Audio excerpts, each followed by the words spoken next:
Have a nice day, guys. Welcome back to my channel. Still here in Scarborough on our spearfishing adventure.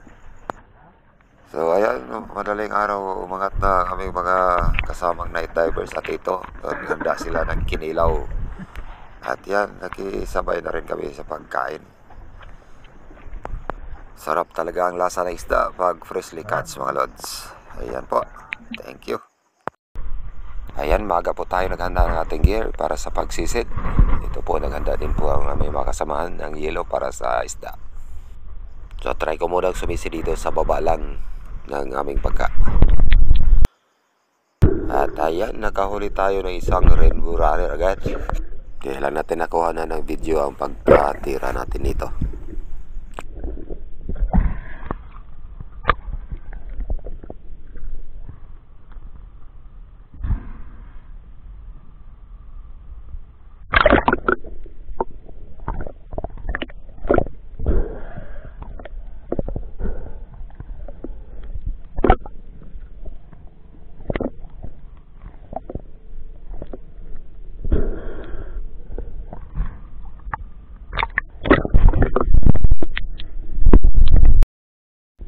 At dito bumaba ako dahil may nakita akong maraming red bass sa baba. Mga 8 piraso yun. Ito ay nanginginain sa mga nahuhulog na pagkain o kaya labi ng mga isda mula sa taas ng bangka.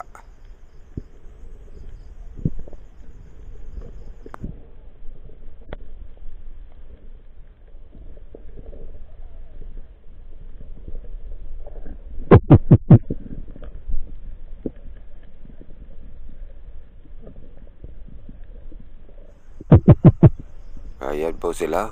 Medyo malayo nga lang. Hindi natin makuha ang reds. Muntik na sana. Kaya lang hindi natin ito talaga na tira.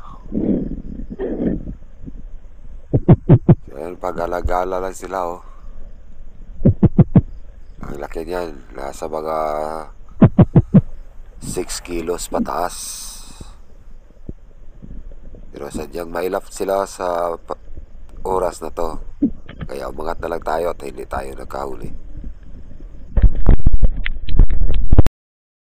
Ayun, pumunta na kami sa isang spot kung saan doon kami mag-spearfishing sa umagang ito.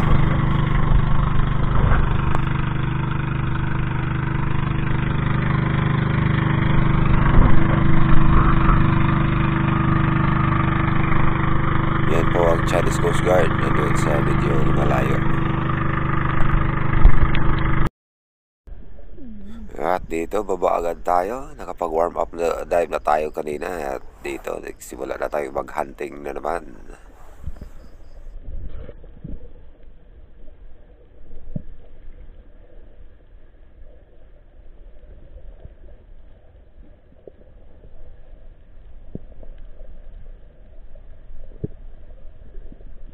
At dito naghintay tayo ng ilang sandali at medyo kinaposta rin tayo ng hangin at wala tayong nakitang magandang target. Kaya umangat muna tayo at nag-relax.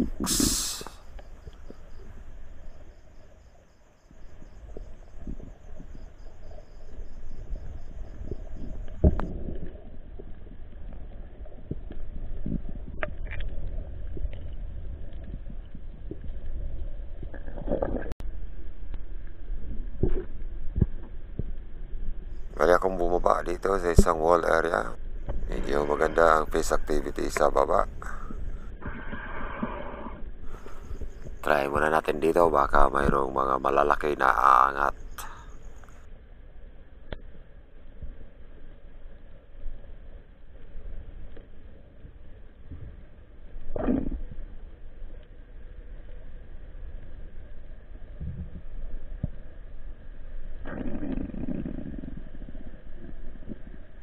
At dito napapansin ko mga slick unicorns na good size na rin.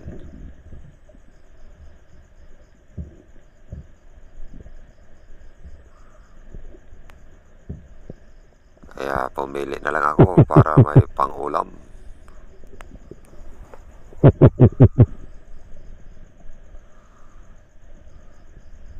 So ito ang napili ko. Ayan, magandang patama natin dyan.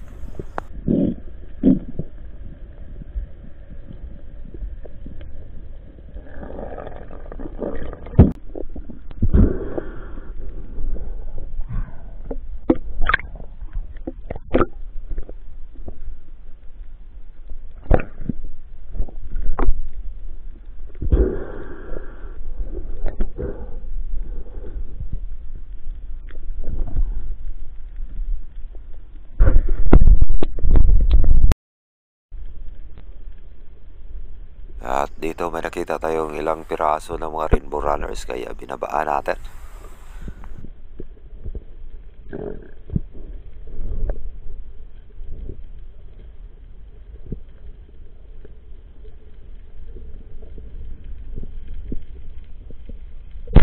Ayan, nakadali tayo ng isang piraso na medyo good size na rin.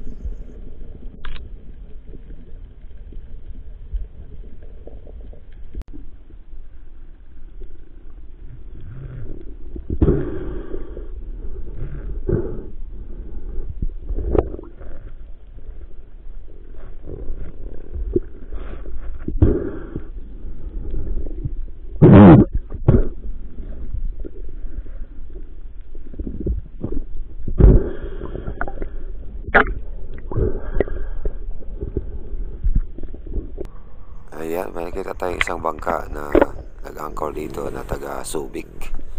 So nagpahinga muna tayo ng saglit at kwentuhan muna sa mga crew ng nasabing bangka.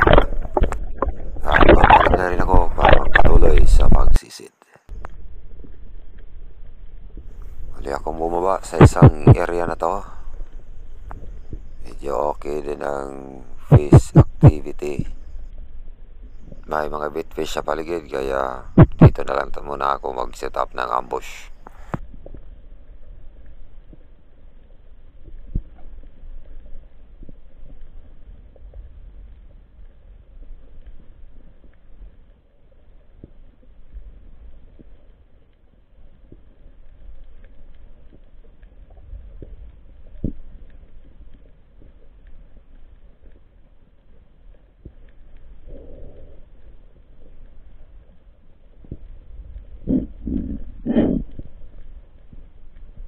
At hindi tayo nabigo dahil may papalapit na isang bluefin tree valley. Ayan, binanatan ko. Di namaan, kaya lang di maayos ang patama natin dito at nakawala din. So umabit pa doon sa baba.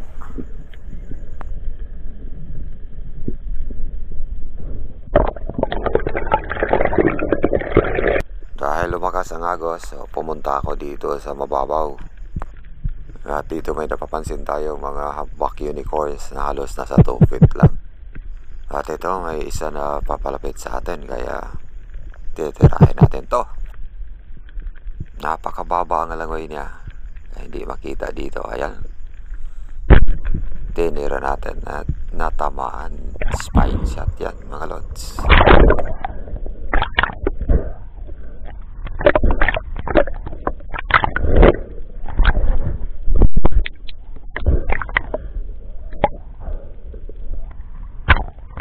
So ito yung humpback unicorn, parang kubao. At dito sa Pangasinan, tariang bayot ang tawag nila. Hindi ito binibili sa bangka kaya daing ang ginagawa namin dito. Kaya minsan na kami humuhuli nito dito. Bumalik ako dito sa medyo malalim at may nasalubong agad akong isang long nose emperor at ayan, nadali natin. Kaya lang hindi na stone shot at sumabit doon sa ilalim.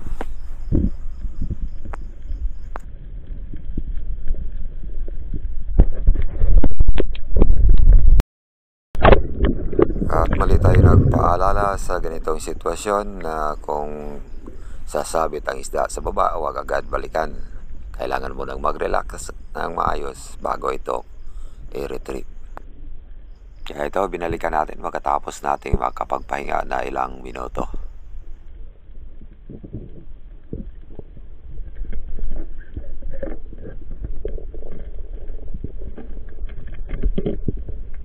Maganda ang patama natin kaya ito hindi na pumalag. Neutralize na siya at maayos ito nating naiangat.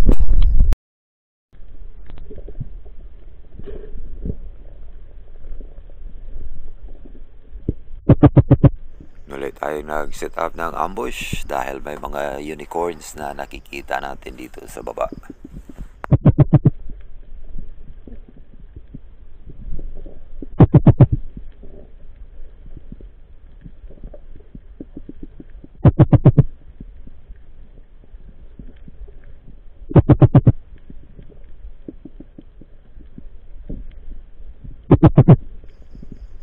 finally may lumapit din at tinira natin. Ayan, tinamahan naman.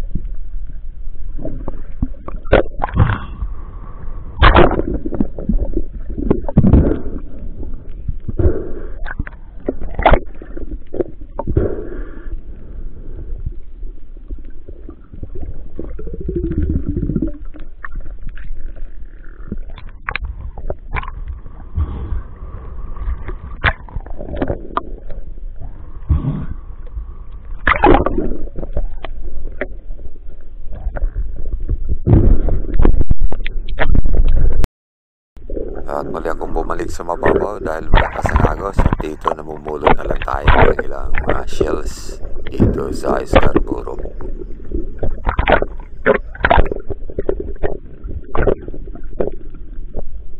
At minsan nangunguha ng marami ang mga kasamahan namin dito at nilalaga namin masarap. Ang tabag nito dito sa Pangasinan ay taktakon.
Pumunta na rin si Production Dumaran dito sa mababaw at dito nakahuli siya ng isang masarap na pang-ulam. Lobster lang naman. Ayan o. So yan lang po muna sa episode na to. Thank you so much for watching. Napakatumal ang akyat ng isda. Kaya ang ulam namin ngayon ay lobster.